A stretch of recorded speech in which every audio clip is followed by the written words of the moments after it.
सहस्रम श्लोकम 119 यद्भद्राद्रे भरताय रङ्गपदिना रामत्वमादस्तुषा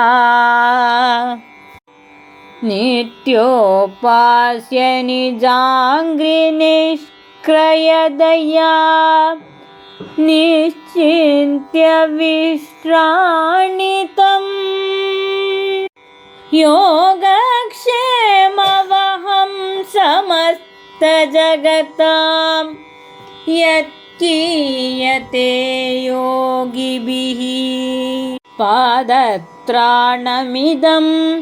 इदं पचकदा मह्नानमेनिनुताम्। श्रीमान वेंकटनाथार्य कवितार्किककेसरी वेदांताचार्यवर्यो मे सन्निधत्तां सदाकृति। श्री पादुका सहस्रम श्लोकम 119 यत्प्रात्रे भरदाय रङ्गपदिना रामत्वमादस्तुषा नित्योपास्य निजाङ्घ्रिनिष्क्रयदया निश्चित्य विश्राणितम् योगक्षेमवहं समस्तजगतां यत्कीयते योगिभिः पादत्राणमिदं विदम्बसकदाम् अह्नाय मे निह्नुताम् यत्प्रात्रे परताय रङ्गपतिना रामत्वमादस्तुषा नित्योपास्य निजाङ्घ्रिनिष्करयतया निश्चित्य विश्राणितम् योगक्षेमवहं समस्तजगतां यत्कीयते योगिभिः पादत्राणमिदं विदम्बसकदामह्नाय मे निह्नुताम्। பொருள், ஸ்ரீ ரங்கநாதனே ராமனாக அவதரித்து தனது திருவடிகளுக்கு பதிலாக அதனைவிட உயர்ந்த தனது பாதுகைகளை தனது தம்பியான பரதனிடம் அளித்தான். அந்த பாதுகைகளை எப்போதும் உபாசிக்கும்படி அளித்தான். இந்த பாதுகைகள் உள்ளதை காப்பாற்றவும் இல்லாதவற்றை அழிக்கவும் செய்வாள் என்று பெரியோர்களால் கூறப்படுகின்றன. அப்படிப்பட்ட இந்த பாதுகைகள் எனது அற்பத்தன்மையை நீக்க வேண்டும். இந்த ஸ்லோகத்தில் ரொம்ப முக்கியமாக சமர்ப்பணம், அதாவது இந்த பத்ததி சமர்ப்பண பத்ததி அப்படிங்கிறது இருக்கு இல்லையா, அதோட அந்த முக்கியமான பொருள் இந்த ஸ்லோகத்தில் சொல்லப்படுறது. அதாவது நாம் சமர்ப்பணம் பண்ணுறது அப்படின்னா அந்த பாதுகாதேவி மேல் நாம் நம்மளுடைய அந்த சரணாகதி பண்ணும் பொழுது, சமர்ப்பணம் பண்ணும் பொழுது பாதுகாதேவி என்ன செய்கிறாள் அப்படிங்கிறத பற்றி தான் இதில் சொல்லியிருக்கு. அதாவது என்னன்னாக்க, ரங்கநாதன் ஸ்ரீ ரங்கநாதன் தான் ராமரை அவதரித்து அவர் தன்னோட திருவடிகளில் இருக்கிற பாதுகாதேவியை பரதன் கிட்ட கொடுக்குறார் இல்லையா.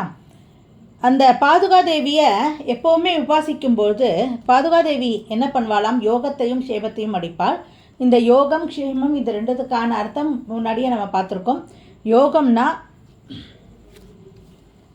இல்லாததெல்லாம் கொடுக்கறது, க்ஷேமம்னா இருக்கிறத காப்பாற்றி வைக்கிறது. ஆக யோகத்தையும் க்ஷேமத்தையும் பாதுகாதேவி அளிப்பாள்.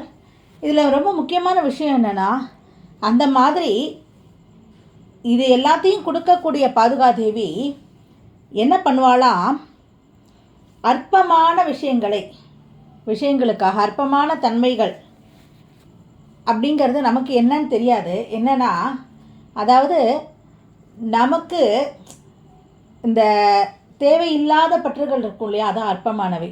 எப்போவுமே பெருமாள் கிட்ட என்ன வேண்டணும், நமக்கு வைகுண்டம் பிராப்தி, வைகுண்டத்தில் பெருமாளுக்கிட்ட கைங்கரியம் பண்ணுற பிராப்தி தான் நம்ம எப்போவுமே நம்ம பெருமாள்கிட்ட எப்போவுமே கேட்கணும் அப்படிங்கிறது தான் சொல்வா இல்லையா.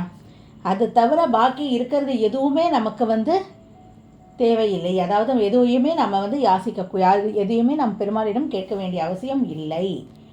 என்னன்னா, அது எல்லாமே நம்மை பற்றுக்குள்ளே சேர்க்கும். இந்த பற்றை விடுத்து அந்த பெருமாளுடைய திருவடியில் நம்ம சரணமடைஞ்சு பெருமாளுடைய நித்திய கைங்கரத்தை தான் பிரார்த்திக்கணும் அப்படின்னு தான் பெரியவாளெல்லாம் சொல்லுவா இல்லையா. ஆக அந்த நித்திய கைங்கரத்தை தவிர பாக்கி இருக்கிறது எல்லாமே அற்பமாக உண்டானவை. ஆக நாம் பாதுகாதேவியை நாம் சேவிக்க நாம் பாதுகாதேவியிடம் சமர்ப்பணமாக சரணாகதி பண்ணி உபாசித்தோம் என்றால் அவள் நம்முடைய அந்த அற்பத்தன்மைகளை போக்கி விடுவாள். அற்பத்தன்மைகள் எல்லாத்தையுமே அது என்னெல்லாம் இருக்குன்னு நமக்கே